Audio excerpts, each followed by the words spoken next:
Bonjour à tous, c'est Boyan du BoTaiChiCuan.com. Aujourd'hui, nous allons voir comment s'entraîner pour progresser dans le Tai Chi style Yang traditionnel. La première chose à savoir est l'importance de la construction des bases du Tai Chi. Comme dans tous les domaines, les bases sont essentielles, que vous soyez débutant ou expérimenté.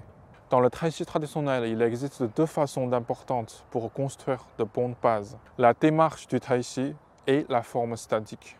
La démarche du Tai Chi nous permet de nous familiariser avec le transfert du poids et la rotation du buste et des pieds. Ce sont des éléments que nous appliquerons tout au long de notre apprentissage.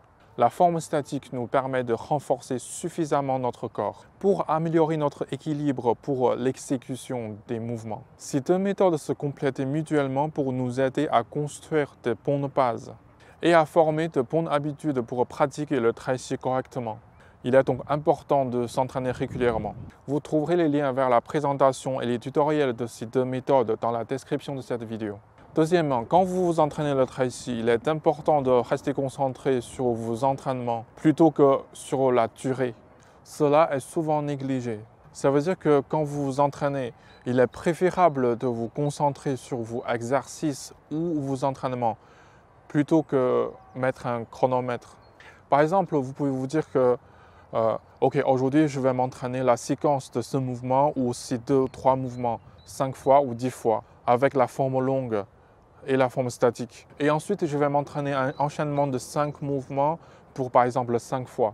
Et à la fin, je vais faire la démarche du Tai Chi vers l'avant ou vers la gauche ou vers la droite pour quelques fois. Lorsque vous avez terminé, la durée de vos entraînements peut être 15 ou 30 ou 45 minutes ou même plus qu'1 heure. Ce qui compte est que votre entraînement soit efficace et vous ayez atteint vos objectifs. La troisième étape consiste à préciser vos objectifs au long de vos apprentissages. Il est essentiel de savoir ce que vous voulez accomplir et il est préférable d'avoir des objectifs différents à chaque étape de vos apprentissages. Cela vous permettra de rester concentré sur vos progrès et de surmonter des difficultés rapidement que vous pourriez rencontrer en chemin et de développer votre confiance en vous-même au fur et à mesure que vous progressez.